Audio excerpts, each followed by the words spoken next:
다음은 지난주 프리시즌 1주차 오디오 커멘터리 하는 자리에서 잠깐 말씀드렸던 내용이긴 한데, 이 시애틀 시옥스의 코너백 데번 위더스푼 계약에 대해서 조금 심층 분석을 해보도록 하겠습니다. 그리고 향후 여파가 어떻게 될지 직접적으로 영향을 받는 선수가 한 명 있죠. 뉴잉글랜드 패트리어츠에 누군가가 있습니다. 그래서 그 내용 말씀드리려고 하고 있습니다. 요 계약이 되게 특이하고 재밌어요. 그래서 자세히 말씀드려 보도록 하겠습니다. 제 개인적인 해석이 많이 들어가 있습니다. 왜 그런가? 먼저 계약 내용을 살펴봐야겠죠. 데본 위더스푼은 4년 1억 3,200만 달러짜리 계약을 맺었습니다. 연평균 3,300만 달러 규모. 그래서 NFL 코너백 시장의 새로운 최고점이 만들어졌습니다. 총 개런티가 1억 100만 달러를 넘지만 계약 체결과 동시에 취소할 수 없게 돼서 확정된 완전 보장액, 요게 5,900만 달러, 상당히 높다라고 할 수가 있고요. 나머지 보장액은 부상 보장과 향후 특정 시점에 완전 보장으로 전환되는 금액이 포함된 계약이다. 조금 복잡합니다. 이런 계약이라고 이해해 주시면 좋을 것 같습니다. 시애틀은 이미 위더스푼에 대해서 2027년도 5년차 옵션을 행사해 둔 상태죠. 그래서 이번 계약 같은 경우에는 기존에 남아있었던 2026년, 2027년 계약, 여기에 더해서 추가적으로 4년이 붙은 계약이다 라고 보시면 좋을 것 같습니다. 그래서 2028년부터 2031년까지 해당되는 계약을 체결한 셈이다. 신규 연도를 추가한 연장 계약이다. 이렇게 해석하시면 좋을 것 같습니다. 그래서 헤드라인에 등장하는 연평균 3,300만 달러, 요거는 새롭게 추가된 4개년도에 대한 평균이라고 보시면 좋을 것 같고요. 요런 차이는 사실 구단 운영 측면에서 상당히 중요하죠. 물론 시애틀이 위더스푼을 당장 FA 시장에 빼앗길 상황은 아니었습니다. 2026년 루키 계약의 마지막 해, 그리고 2027년도 옵션을 보유한 상태였고, 필요하다면 그 이후에 프랜차이즈 태그를 검토할 수도 있죠. 그럼에도 불구하고 시장 최고 계약을 조기에 제시한 것은 계약의 통제권을 잃어서가 아니라 선수의 몸값이 더 오르기 전에 장기 통제권을 확보하자. 진짜 쉽게 얘기하면 크리스찬 곤잘레스 계약하기 전에 빨리 계약하자 라는 입장이었다 라고 보시면 좋을 것 같습니다. 물론 인터뷰에서 이렇게 얘기하지는 않겠죠. 하지만 현실이 그렇다 라는 거고요. 그래서 위더스푼의 2026년 캡히트 같은 경우에는 1,534만 달러, 2027년 같은 경우에는 1,416만 달러로 정리가 됩니다. 반면에 신규 계약의 본격적인 비용이 발생하는 2028년 캡 차지는 약 2,700만 달러로 확 올라갑니다. 거의 2배 가까이 올라가죠. 그래서 시애틀은 연평균 3,300만 달러짜리 계약을 체결하면서도 슈퍼볼 재도전이 가능해 보이는, 가시권해 보이는 2026년과 2027년, 이때 캡 부담은 상대적으로 조금 낮게 유지할 수 있는 상황을 맞이했습니다. 그래서 비용에 꾸준히 배치를 한 것이다. 이렇게 해석을 할 수가 있겠고요. 현재 우승 로스터를 유지하기 위해서 가까운 2시즌 동안 부담을 낮추고 셀러리 캡이 추가로 상승할 것으로 예상되는 2028년도 이후에 큰 금액을 배치한 구조, 굉장히 현명한 구조라고 할 수가 있죠. 잭슨 스미스 은직바도 그랬고요. 최근에 대형 계약을 맺는 프리미엄 포지션 선수들 대부분이 이런 식으로 계약을 했습니다. 대표적으로 패트릭 마운즈. 그래서 지금 당장은 많은 비용이 들지 않아요. 하지만 이 대가를 나중에 치르게 될 예정이죠. 2028년부터 시애틀은 잭슨 스미스 은직바, 그리고 데번 위더스푼에 대해서 고액의 캡 차지가 이루어질 예정입니다. 그렇기 때문에 이번 계약의 성패는 위더스푼 개인의 경기력뿐만 아니라 2027년도 이후의 드래프트를 통해 얼만큼 젊은 자원들, 값싼 자원들을 잘 채워넣을 것인가, 이게 굉장히 중요한 과제가 된다라고 할 수가 있겠어요. 그렇지 않으면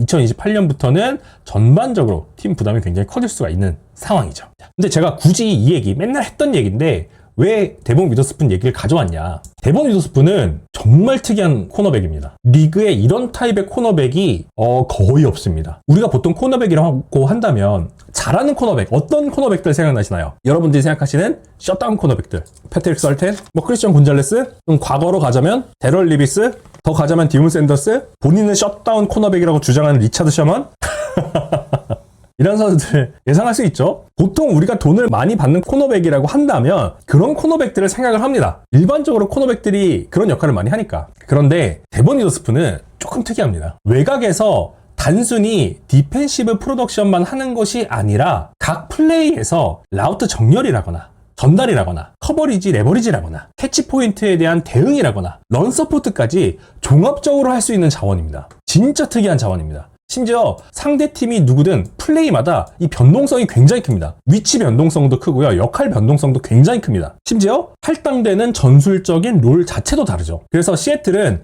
전통적인 외곽 코너백처럼 패스가 날아온 횟수, 인터셉션 이것만으로 위더스푼의 가치를 평가를 안 했습니다. 사실 그렇게 평가하면 데본 위더스푼은 이만한 금액을 못 받습니다. 그래서 슬롯, 박스, 외곽, 프레셔 얼라이먼트 이런 것들을 오가면서 마이크 맥도날드가 추구하는 디펜스의 전체 구조를 유지하는 과정까지 다 포함이 됐기 때문에 이런 몸값이 채정이 됐다 라고 이해해 주시면 좋을 것 같아요. 조금 더 자세하게 이 부분 살펴볼게요. 기본적으로 이 선수에게 할당되었던 스냅 비중을 좀 보면은 다음과 같습니다. 맨 커버리지 비중이 19% 정도 됐고요. 존이 55%. 뭐 그 밖에는 런이라거나 이 패스ing 시츄에이션 상황에서 블리츠를 한다거나 이런 역할들을 했다라고 보시면 좋을 것 같아요. 2025년도 기준입니다. 85번 스냅 중에 10번 타겟되고 246번 스냅 중에 31번 타겟되고 이랬는데 상대 쿼터백의 패서 레이팅이 92.5, 90.4. 자, 여러분 이게 어떻게 보이십니까? 리그에서 돈을 가장 많이 받는 코너백인데 커버리지를 할 때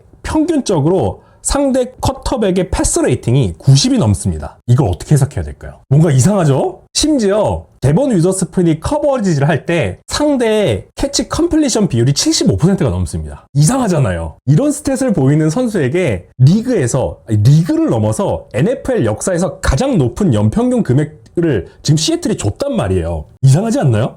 자, 이 수치는 전통적인 셧다운 코너백에게 나올 수 있는 수치가 아닙니다. 너무 높아요. 이런 생산성은 우리가 그동안 알고 있었던 코너백들에게 나오던 수치가 아닙니다. 그런데 저희가 뭘 봐야 되냐면 위더스푼이 커버리지를 할 때 이 타깃의 성격을 같이 봐야 됩니다. 위더스푼은 박스에서 13.1%를 섰고요. 니켈 자리에서 3분의 1 정도를 썼습니다. 그리고 바운더리에서 5할이 조금 넘는 수치를 섰다라고 보시면 좋을 것 같아요. 그런데 재밌게도 위더스푼이 타깃이 될 때마다 평균적으로 허용한 야드가 5.9야드입니다. 전부 다 이제 평균을 냈을 때 폭발적인 플레이까지 다 합해서. 그리고 커버리지 스냅당 허용한 것은 여기 보시는 것처럼 커버리지당 0.8, 1야드. 특이하죠? 상대 오펜스가 위더스푼을 상대로 반복적으로 딥패스를 성공시킨 게 아니라 슬롯이라거나 언더니스 존 앞에 짧은 공을 던지고 야데프터 캐치를 노린 비중이 컸다라는 의미입니다. 또한 위더스푼이 허용한 370야드 정도 되는 야드 가운데 200야드 이상이 야데프터 캐치였거든요. 단순 계산을 해보면 이게 54%입니다. 그런데 진짜 여기서 재밌는 포인트가 미스 태클이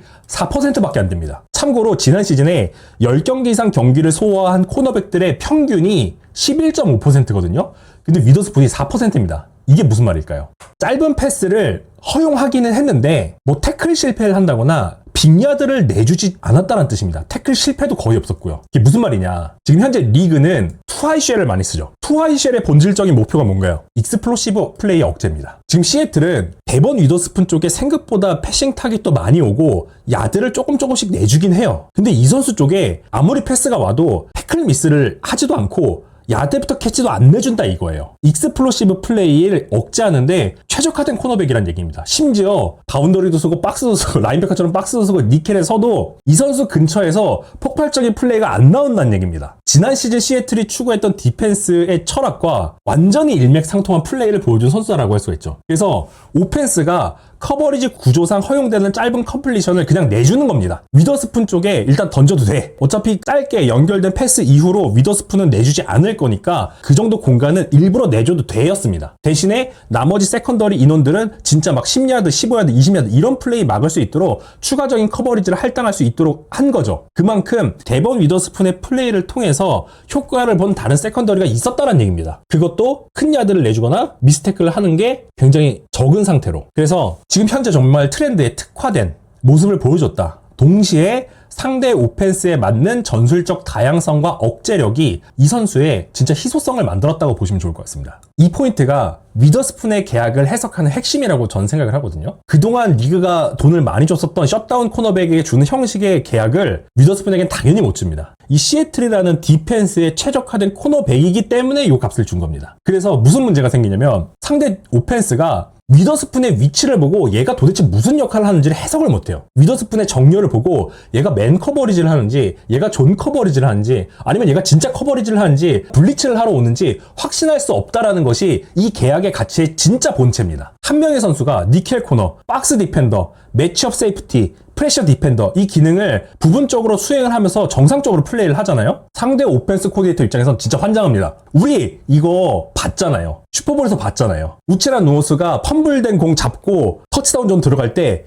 그때 프레셔에서 드레이크 메이한테 공 뺀 선수 데본 위더스푼이었습니다. 말씀하신 분들은 다 코너백입니다. 이런 역할을 할 수 있는 코너백이 리그에 진짜 없어요. 이렇게 정상급 퍼포먼스로 다양한 롤을 할 수 있는 선수 한 명도 없습니다. 그러니까 시애틀이 이런 스탯을 가진 선수에게 돈을 준 거예요. 진짜 우리가 장표로만 확인되는 스탯만 보면은 이런 돈을 줄 수가 없습니다. 그래서 시애틀이 지급한 3,300만 달러 연평균 셀러리는 단순히 외곽 커버리지 한 가지에 대해서 집중한 것이 아니다. 다양한 롤을 수용하고 상대가 원활하게 공격을 전개할 수 있는 그런 희소성 있는 가치에 부여한 가격이다. 이렇게 해석하시는 게 현실적이라고 생각이 되고 있습니다. 근데 리스크가 있어요. 무슨 리스크가 있냐? 제가 생각할 때는 진짜 스킴 스페시픽한 코너백이다. 그 말인 즉슨 다른 팀에 가서 똑같은 역할을 수행을 하고 돈을 받는 거는 현실적으로 어려울 거라고 생각이 되고 있습니다. 앞에서 우리가 잠깐 살펴봤지만 일반적인 코너백, 최정 상급 코너백으로부터 나올 수 있는 수치가 절대 아니거든요. 그런데 이 계약이 2031년까지 이어지잖아요. 그런 만큼 시애틀은 2025년의 퍼포먼스를 6시즌 동안 재현할 수 있다는 데 베팅한 것일 뿐만 아니라 위더스푼의 역할과 경기력이 앞으로도 이 디펜스의 중심이 될 것이다 라고 판단했다라고 보고 있습니다.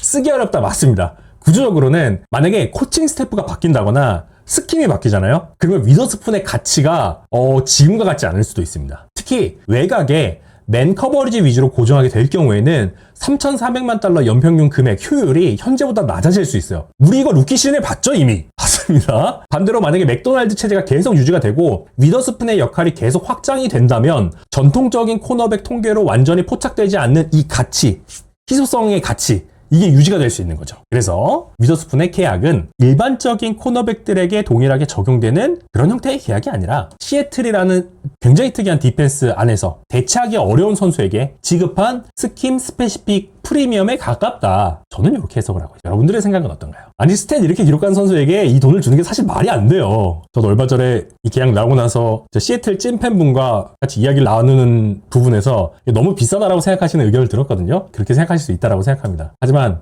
대체가 안 된다라는 거. 그게 이 선수의 몸값을 더 높이는 큰 요인이라고 생각이 되고 있고요. 그래서 위더스푼이 유지되는 동안 위더스푼 입장에서도 팀의 스킴이 안 바뀌는 게 중요하겠지만 팀 입장에서도 스킴을 아주 드라마틱하게 변경하는 게 좀 어려워졌습니다. 그래서 이게 적어도 2028년, 2029년 이때까지는 이어질 거라고 예상이 되고 있고요. 그 이후에는 또 위더스푼의 계약과 어떤 상황에 따라서 달라질 수 있다라는 생각이 들고 있습니다. 또한 제가 추가적으로 생각한 포인트 중에 하나는 트레이드 가치는 좀 낮지 않을까 이런 식으로 쓸 수 있는 팀이 거의 없기 때문에 그런 생각하고 있고요. 자 그러면 이제 우리의 모든 포커스는 이 선수한테 향하죠. 바로 뉴잉글랜드 패트리어츠의 코너백 크리스찬 곤잘레스 쪽으로 향하게 될 예정입니다. 곤잘레스와 위더스푼은 둘 다 코너백이죠. 그래서 같은 계약 협상을 하면 같은 시장가를 공유를 하고 그 시장가를 기준으로 협상을 하죠. 하지만 두 선수는 역할이 너무나도 다릅니다. 위더스푼은 말씀드린 것처럼 존, 슬랏, 프레셔 이런 것들을 결합을 해서 디펜스 구조를 전체를 바꿀 수 있는 그런 다기능적인 코너백이라고 할 수 있는데 크리스찬 곤잘레스 같은 경우에는